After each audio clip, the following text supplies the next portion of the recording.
Subscribe করো delta math guide channel এবং latest tutorial ভিডিওর জন্য বেল আইকনটি প্রেস করো। Hello viewers, welcome to delta math guide. আজ আমরা শুরু করতে যাচ্ছি রিলেশন অ্যান্ড ম্যাপিং। তো বিগত এপিসোডগুলোতে আমরা সেট সম্বন্ধে বিস্তারিত জেনেছিলাম। ডেসক্রিপশন বক্সে লিঙ্ক দেওয়া আছে, ভিডিওগুলি ভালো করে দেখে নাও। তো ছোট্ট একটি ইন্ট্রো পর শুরু করছি আমাদের আজকের এপিসোড।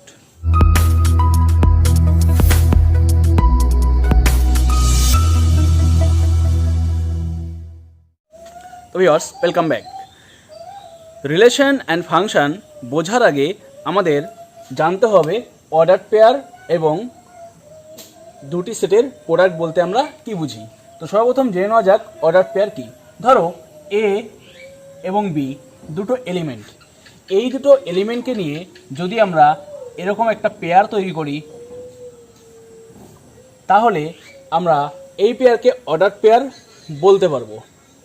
এটাকে অর্ডার পেয়ার কেন বলা হলো? দেখো, এ বি অর্থাৎ এ এবং বি এর জোড়া অর্থাৎ জোড়কে আমরা অর্ডার পেয়ার বা ক্রমিক জোড় বলার পিছনে কারণ হলো এটাই, নর্মালি এ বি এর জোড়া এবং বি এর জোড়া বলতে আমরা একই বুঝি, কিন্তু অর্ডার পেয়ার হওয়ার জন্য এ এবং বি এর এ আগে থাকলে আমরা যে জোড়াটা পাচ্ছি আর বি আগে থাকলে যে জোড়াটা পাচ্ছি সেই দুটো আলাদা হয়ে যাচ্ছে।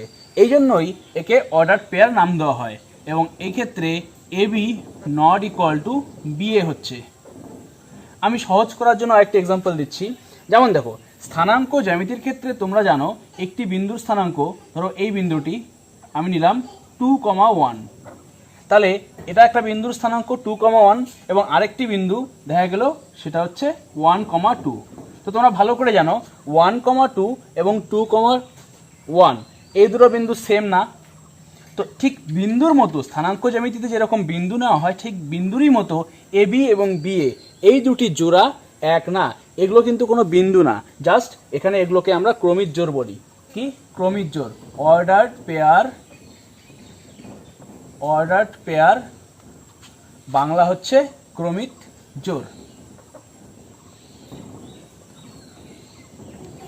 তো ভিউয়ার্স, তোমরা আশা করি বুঝতে পেরেছো যে অর্ডার পেয়ার বা ক্রমিক জোড় বলতে আমরা কি বুঝি।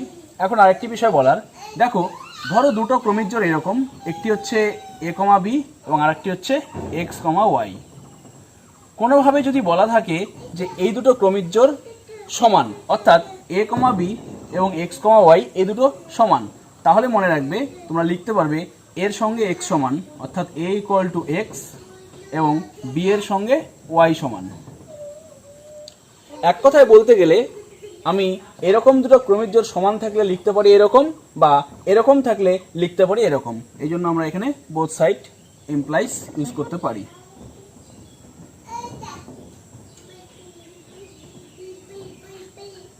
যাই হোক, তো ভিউয়ার্স, এই ছিল কোনো অর্ডার পেয়ার বা ক্রমিক জোড়। এখন আমরা এই অর্ডার পেয়ার ও ক্রমিক জোড়ের সাহায্য নিয়ে বুঝবো দুটি সেটের গুণ বলতে কি বুঝি। ধরো একটি সেট এ আমি নিলাম 1, 2, 3 এবং আরেকটি সেট বি আমি নিলাম এ বি সি। তো ভিউয়ার্স, দুটি সেটের গুণ বা প্রোডাক্ট খুবই সহজ বিষয়। প্রোডাক্ট অফ টু সেট দেখো কীরকম হয়। তো এমনিতে গুণ করতে গেলে এ ইন্টু বিকে আমরা এরকম ক্রস চিহ্ন দিয়ে লিখি, এবং এর জন্য ডেফিনেশন সেটের ক্ষেত্রে যেরকম আমরা ইউনিয়ন ইন্টারসেকশনের ডেফিনেশন শিখেছিলাম, ঠিক একই রকম এক্ষেত্রেও তোমাদের আগে ডেফিনেশনগুলো ভালো করে বুঝে নেওয়া উচিত। তো এ এবং বি দুটো সেট যখন গুণ করব, তখন তার যে এলিমেন্টগুলো আসবে সেগুলো কিন্তু অর্ডার পেয়ার হিসেবে আসবে, অর্থাৎ এরকম এক্স কমা ওয়াই এরকম পেয়ার বা জোড় হিসেবে আসবে। এবং জোড়গুলো কীরকম হবে? এখানে বলা হচ্ছে x belongs to A and y belongs to B. তো ভিউয়ার্স, তোমরা হয়তো একটা জিনিস খেয়াল করেছো, এখানে অ্যান্ড চিহ্নটি দেওয়া আছে। তো তোমরা জানো সেটের ক্ষেত্রে অ্যান্ড থাকলে সেটা কি হয়? ইন্টারসেকশন হয়। তাহলে এখানে কেন ইন্টারসেকশন হচ্ছে না? তবে মনে রাখবে সেটের ক্ষেত্রে ইন্টারসেকশন তখনই হয় যখন এখানেও এক্স থাকে এখানেও এক্স থাকে, অর্থাৎ x belongs to A and x belongs to B ছিল।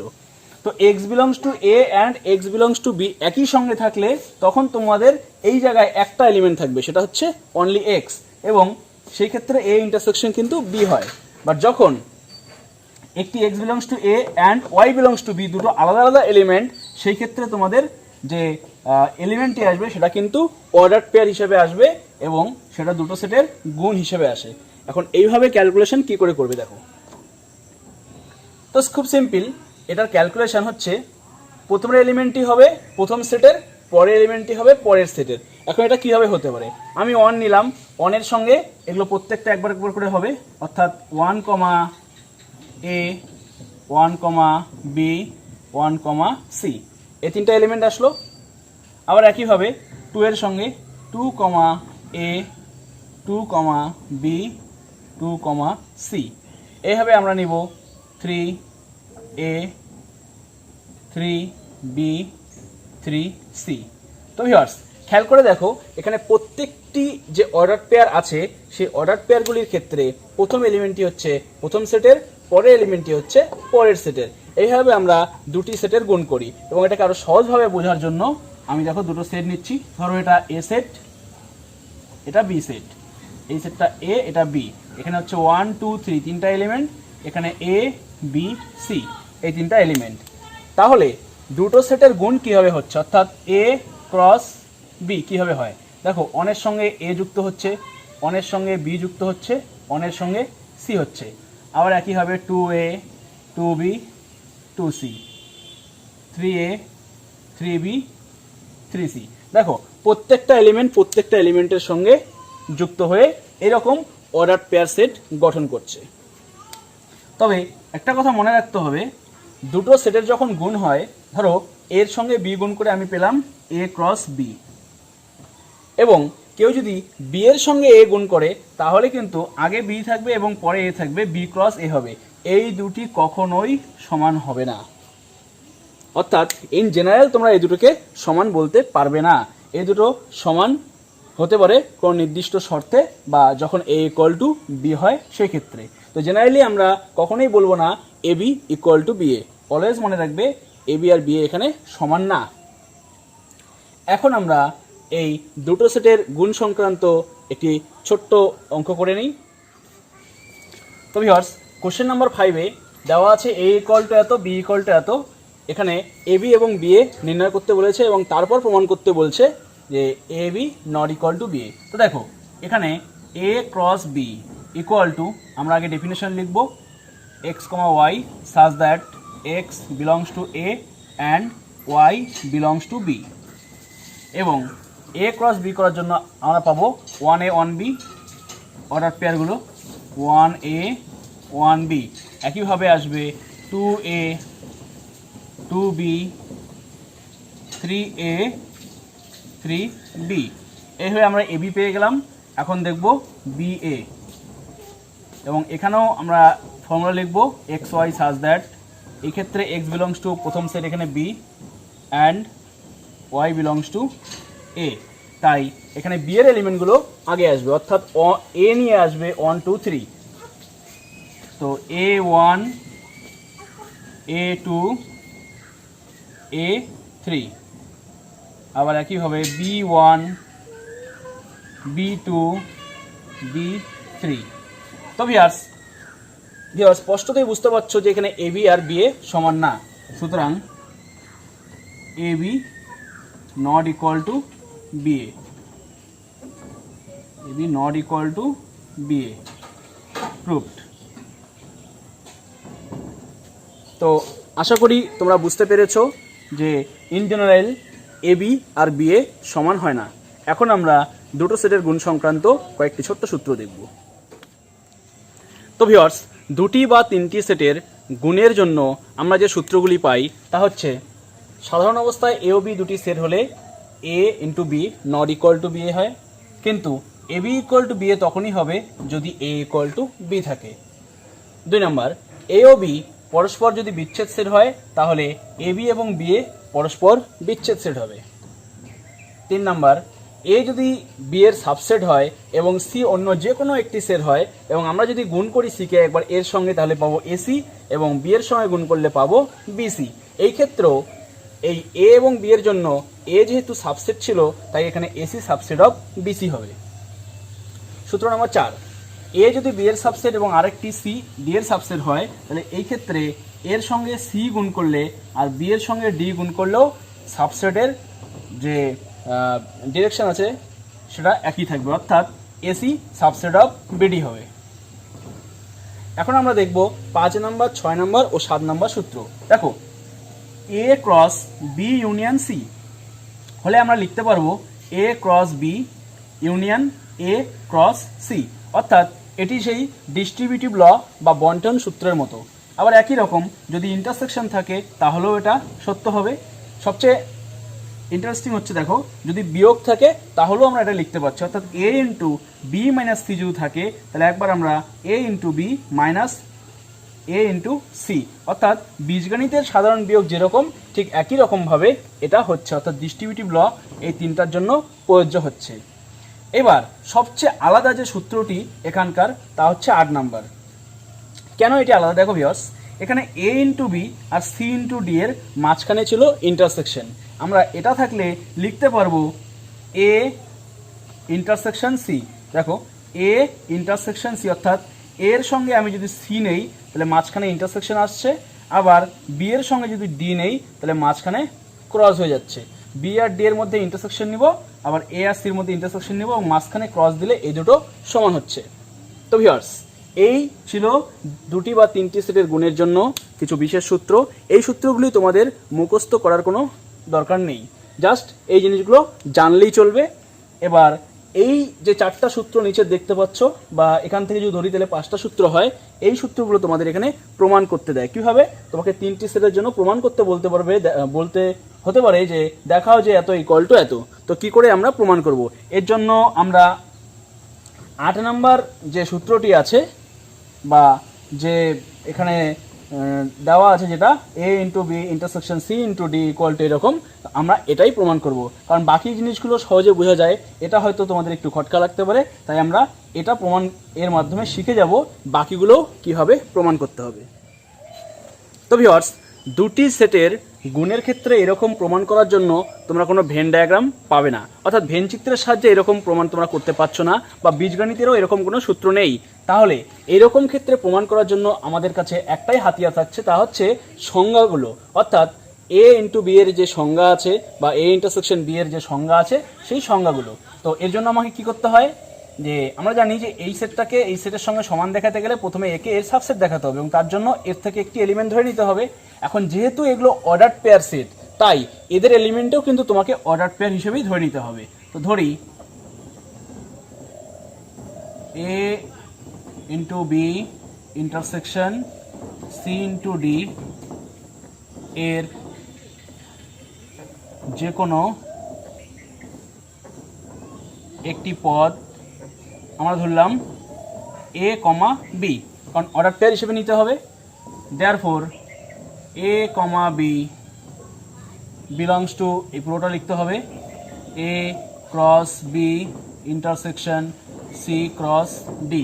এবার এটাকে আমার ভেঙে নিতে হবে, A comma B belongs to A cross B. দেখো ভিউয়ার্স, এ কমা বি এটা টোটালটাই একটা এলিমেন্ট ভাবো তোমরা, তাহলে এই একটা এলিমেন্ট এর মধ্যে আছে এবং ইন্টারসেকশনের জন্য এবং এ কমা বি এটাও পুরো একটা সেট সি ক্রস ডি এর মধ্যে আছে। এখন এ কমা বি যদি ক্রসের মধ্যে থাকে এর অর্থ হচ্ছে এটাই, এ এলিমেন্টটি হচ্ছে এ সেটের এবং স্মল বি এলিমেন্টটি হচ্ছে বি সেটের, অর্থাৎ এটাকে আমরা ভেঙে দিলে পাবো small a belongs to capital A and small b belongs to capital B. এবং এখানেও অ্যান্ড আছে, এখানে আমরা লিখতে পারবো small a belongs to capital C and small b belongs to capital D. তাহলে স্মল এ মানে এ যুক্ত যে দুটো পদ আছে সেই দুটো পদকে আমরা আগে লিখে নেব এখানে, অর্থাৎ small a belongs to capital A and small a belongs to capital C. এই দুটো লিখে মাঝখানে অ্যান্ড দিয়ে দিলাম এবং তারপর লিখব বাকি দুটো, অর্থাৎ b belongs to capital B and b belongs to capital D. তাহলে আমরা এলিমেন্ট দুটোকে আলাদা করতে পারলাম এবং এর জন্য লিখতে পারবো small a belongs to A intersection C. কেন হলো ইন্টারসেকশন? কারণ দেখো ভিউয়ার্স, দুই ক্ষেত্রে একই এলিমেন্ট এর জন্য একবার এতে আছে এবং সিতে আছে, তাই আমরা এখানে ইন্টারসেকশন ইউজ করতে পারলাম। অ্যান্ড এখানে আবার হয়ে গেল b belongs to capital B intersection D. এখন দেখো এখানেও অ্যান্ড আছে, কিন্তু একটা এ এলিমেন্ট একটা বি এলিমেন্ট, তাই এই ক্ষেত্রে আর আমরা ইন্টারসেকশন ইউজ করব না, এই ক্ষেত্রে আমাদের গুণ হয়ে যাবে এবং এই দুটো এ কমা বি জোড়া হয়ে যাবে, belongs to A intersection C cross B intersection D. তো এইভাবে আমরা পেয়ে গেলাম যে এই সেটটি এই সেটের subset. Therefore A into B intersection C into D subset of A intersection C into B intersection D. এটা আমাদের 1 নাম্বার আসলো। এখন আমরা এর উল্টো প্রমাণটা করব।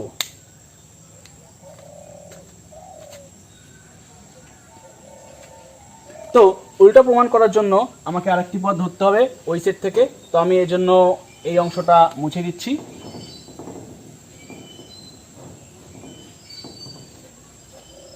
তো ভিউয়ার্স দেখো, এখন আমি ধরে নেব এর একটি পদ, ধরি A intersection C cross B intersection D এর যে কোনো একটি পদ। এবার আর এবি ধরা যাবে না, এবার আমি ধরলাম সি কমা ডি, কারণ আলাদা এলিমেন্ট ধরতে হবে। সুতরাং আমি বলতে পারবো C comma D belongs to এই পুরোটা A cross C, sorry A intersection C ছিল, A intersection C cross B intersection D. তো ভিউয়ার্স, আমি এর আগের চ্যাপ্টারে শিখিয়ে দিয়েছিলাম যে অর্ধেক প্রমাণ হয়ে যাওয়ার পর বাকি প্রমাণটা উল্টো দিকে করলেই হয়ে যায়। তো একইভাবে আমরা এখানে লিখব, একবার সি এলিমেন্টই হবে এই পুরোটার মধ্যে, তারপরে ইনটু আছে এবং তারপরে এই সেটটি আছে, তাই ডি এলিমেন্টটা হবে এই সেটের মধ্যে, অর্থাৎ c belongs to A intersection C and d belongs to B intersection D. এখন আমরা ইন্টারসেকশনের ফর্মুলায় ভেঙে দিব, অর্থাৎ small c belongs to capital A and c belongs to capital C, মাঝখানে অ্যান্ড আছে অ্যান্ড লিখব, আবার d belongs to capital B and d belongs to capital D. তো ভিউয়ার্স, এইবারও আমরা আগের মতো করে জোড়া করে নেব। এই ক্ষেত্রে দুটো সি একসঙ্গে আছে এবং দুটো ডি একসঙ্গে আছে, আমরা একটি সি এর সঙ্গে একটি ডি নিব, অর্থাৎ এখানে আমি এই এর সঙ্গে এই বি পদটি নিব। তো আমরা এখানে কি লিখতে পারবো, সি বিলংস টু এ মাঝখানে and d belongs to capital B, এটাকে একসঙ্গে নিলাম এবং বাকিটাকে লিখবো এবার c belongs to capital C and d belongs to capital D. তাহলে আমরা এখান থেকে পাচ্ছি small c comma D belongs to, যেহেতু একটি সি একটি ডি দুটো আলাদা আলাদা এলিমেন্ট, তাই এখানে আমার ক্রস হয়ে যাবে এ ক্রস বি, অ্যান্ড এখানেও ঠিক তাই c comma D belongs to C cross D. তাহলে আবার এই দুটো সি কমা ডি, অর্থাৎ এই দুটো এলিমেন্ট কিন্তু সেম, পুরোটাকে একটা এলিমেন্ট ধরলে দুটো সেম এলিমেন্ট হচ্ছে, আর সেম এলিমেন্টের জন্য আলাদা আলাদা সেটের হয়ে গেলে আমরা কি লিখি সেটাকে ইন্টারসেকশন। দেয়ারফর আমরা লিখতে পারবো C comma D belongs to A cross B intersection C cross D. অর্থাৎ ভিউয়ার্স, এবার আমরা প্রমাণ করতে পারছি যে এই উপরের সেটটি হয়ে গেল এই সেটের সাবসেট। অর্থাৎ আমি যদি এটা মুছে দেই তাহলে লিখতে পারবো এটা সাবসেট অফ এই সেটটি, অর্থাৎ A cross B intersection C cross D. এটাকে তোমরা 2 নাম্বার দেবে। তো 1 আর 2 থেকে আমরা যেটা পেলাম, এখন আমরা এটা লিখব। তো ভিউয়ার্স, আমি জাস্ট এই লাইনটি লিখলাম তোমাদের ওই একই রকম করে বোঝানোর জন্য। তো মনে করো এটা লেখা হয়ে গেল। সুতরাং আমরা এবার লিখব 1 ও 2 থেকে পাই। সুতরাং 1 ও 2 থেকে পাই। তো এই লাইনটা লেখার পর তোমাদের এই লাইনটি লিখতে হবে এবং আমরা তখন বলতে পারবো এটার সঙ্গে এটা সমান। তো ভিউয়ার্স দেখো, খুব সহজ ব্যাপার। এইভাবে তোমরা যে কোনো দুটি সেট যদি গুণ থাকে তাহলে প্রমাণ করতে পারবে। দ্যাটস ওয়াই আমি আগের চ্যাপ্টারে বলেছিলাম সংজ্ঞার সাহায্যে প্রমাণগুলো কিন্তু বেশি ইম্পর্টেন্ট, কারণ এই সংজ্ঞাগুলোর সাহায্যে তোমরা যে কোনো সেটের ক্ষেত্রে তোমরা প্রমাণ করতে পারবে, বাট ভেন চিত্র বা বীজগাণিতিক সূত্রগুলো দিয়ে তোমরা সব প্রমাণ করতে পারবে না। তো এখন আমরা দুটি সেটের গুণের ক্ষেত্রে কার্ডিনাল নাম্বারের একটি সূত্র দেখব। তো ভিউয়ার্স, দুটি সেট যদি গুণ থাকে তার কার্ডিনাল নাম্বারের জন্য সূত্র হচ্ছে, অর্থাৎ cardinal number of A cross B equal to হচ্ছে n A cross n B. অর্থাৎ খুব সিম্পল একটি সূত্র। ধরো এ সেটে আছে 5টি এলিমেন্ট, অর্থাৎ আমি যদি লিখি এন এ ইকুয়াল টু 5 ও এন বি ইকুয়াল টু 6, এবং তোমাদের বললো এ ক্রস বি এর মোট পদ সংখ্যা কত, তাহলে তোমরা বলবে এ ক্রস বি এর পদ সংখ্যা অর্থাৎ n A cross B equal to n A into n B, অর্থাৎ 5 ইন্টু 6 30। খুব সিম্পল এবং সহজ সূত্র। এবং এক্ষেত্রে আমি আরেকটি কথা বলতে চাই, তা হচ্ছে কার্ডিনাল নাম্বারের সূত্রের ক্ষেত্রে এন এ ক্রস বি এবং এন বি ক্রস এ এই দুটো সেম, অর্থাৎ এ ক্রস বি এবং বি ক্রস এর কিন্তু পদ সংখ্যা সমান হচ্ছে। তো ভিউয়ার্স, যেমন করে এখানে এর সঙ্গে বি সেট গুণ করা শেখানো হলো, ঠিক একই রকম কখনো কখনো তোমাদের এ সেটের সঙ্গে এ সেটেরও গুণ করতে বলতে হতে পারে, এবং সেই ক্ষেত্রে তোমরা একইভাবে যদি এ ইন্টু এ সেটের মোট পদ সংখ্যা বের করতে বলে তোমরা এইভাবেই করতে পারবে। আরেকটি টিপস দেখো, নোট, এ ক্রস বি এর মোট সাবসেট বা উপসেট কতগুলো হবে। তো খুব সিম্পল ভিউয়ার, দেখা গেল তোমাকে বলা থাকলো যে এ সেটের পদ সংখ্যা এবং বি সেটের পদ সংখ্যা দেওয়া আছে। তো আমি পুরো কোশ্চেনটা এখানে লিখি, এটা একটা কোশ্চেনই বলা যেতে পারে।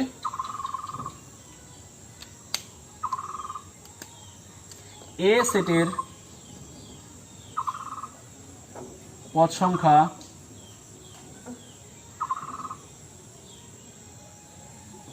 সংখ্যা ইকুয়াল টু ধরলাম এম, বি সেটের পদ সংখ্যা ইকুয়াল টু এন, তবে এ ক্রস বি এর পদ সংখ্যা কত। তো ভিউয়ার্স, এটা যদি কোনো কোশ্চেন হয়ে থাকে যে এ সেটের পদ সংখ্যা এম আর বি সেটের পদ সংখ্যা এন এবং এ ক্রস বি এর পদ সংখ্যা কত, সেটা তোমরা খুব সহজেই বের করতে পারবে। এবং তারপর তোমাদের কোশ্চেন করা হলো এ ক্রস বি এর মোট উপসেট কতগুলি হবে। তো ভিউয়ার্স, এটার আমি অ্যান্সার পাশে দিয়ে দিচ্ছি। দেখো, এখানে যেটা দেওয়া আছে তা হচ্ছে এন এ সেটের পদ সংখ্যা n A equal to m, n B equal to n. সুতরাং n A cross B equal to n A into n B, অর্থাৎ এম এন। তো তোমরা একটা অ্যান্সার পেয়ে গেছো, এ ক্রস বি এর মোট পদ সংখ্যা কত। এখন ভিউয়ার্স, আমরা এর আগের চ্যাপ্টারে শিখেছিলাম যে কোনো সেটের যদি পদ সংখ্যা এন হয় তাহলে তার সাবসেটের সংখ্যা হয় 2 টু দি পাওয়ার এন, অর্থাৎ সুতরাং এ ক্রস বি এর মোট উপসেট হবে 2 to the power m n. এটি এমসিকিউ হিসেবে তোমাদের অনেক সময় দেওয়া থাকে, তো এইভাবে অঙ্ক করতে হবে। তো ভিউয়ার্স, আশা করি তোমরা বুঝতে পেরেছো। তো আজকে আমি যা যা শিখালাম এগুলোর সাহায্যে তোমরা এই প্রথম যে চ্যাপ্টারটি আছে সম্বন্ধ শুরু করার আগ পর্যন্ত 2A এই চ্যাপ্টারের সমস্ত অঙ্কই করতে পারবে, কোনো অসুবিধা হবে না। তো যদি কোনো অসুবিধা হয় তাহলে কমেন্ট বক্সে কমেন্ট করতে ভুলবে না। তো ভিউয়ার্স, আজকে এই পর্যন্তই। পরবর্তী ভিডিওতে আমরা সম্বন্ধ স্টার্ট করব। সম্বন্ধ শুরু করার জন্য এই বিষয়গুলি অত্যন্ত গুরুত্বপূর্ণ, তাই এগুলো আগে ভালো করে নাও। তো ভিডিওটি ভালো হলে লাইক ও শেয়ার করতে ভুলবে না। দেখা হচ্ছে পরবর্তী ভিডিওতে।